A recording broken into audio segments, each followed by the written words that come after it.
Coalition of Theaters of Color was informed by one of the council members, a council member, Inez Dickens, that the Department of Finance was asked to defund 4 members of the coalition. Those members are New Heritage Theater Group, 46-year-old, the oldest black not-for-profit theater in New York City, headed by myself. The Hadley Players, headed by 95-year-old member Gertrude Jeanette, over 30 years old. The Negro Ensemble Company, 42 years old, now headed by Charles Weldon, and the Paul Robeson Theater in Brooklyn, headed by Dr. Josephine English, who is 85 years old. And when that information was shared, that they wanted to defund 4 theater members of the Coalition of Theaters of Color without any conversation with the membership of the Theaters of Color, we were upset.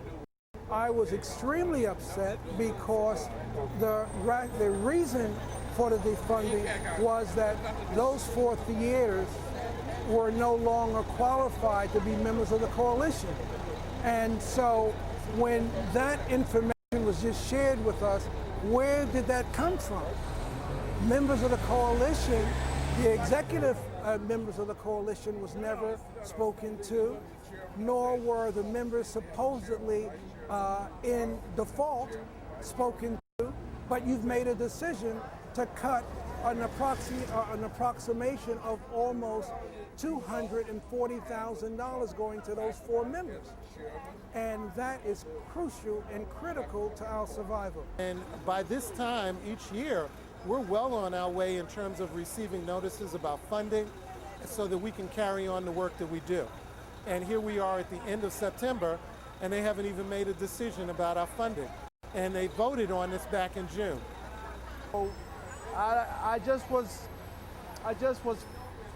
It just amazed me that this came out of the clear blue sky, that they would name 4 theaters to say, these theaters we're going to cut these theaters out of the coalition. So we were adamant about, how can you come and cut theaters out of what we put together? We're not one of the 4 theaters, but it affects me just as much, almost just as much. Sure, the money makes a difference. But to have anybody cut, that means anyone can be cut at any time, as far as I'm concerned. So that's why we're looking out for each other, and we're very concerned. But the good part is that there is promise of dialogue with the caucus, and they said that they will be reaching out to us. I'm one of the officers of the Coalition of Theaters for Color. I'm a vice chair, and we will be reaching out to them if we haven't heard from them, in a little less than a week. I thought that Councilwoman Inez Dickens, Councilman Leroy Comrie, Councilman Barron, and Councilman Al Van were very key in making sure that this would go no further.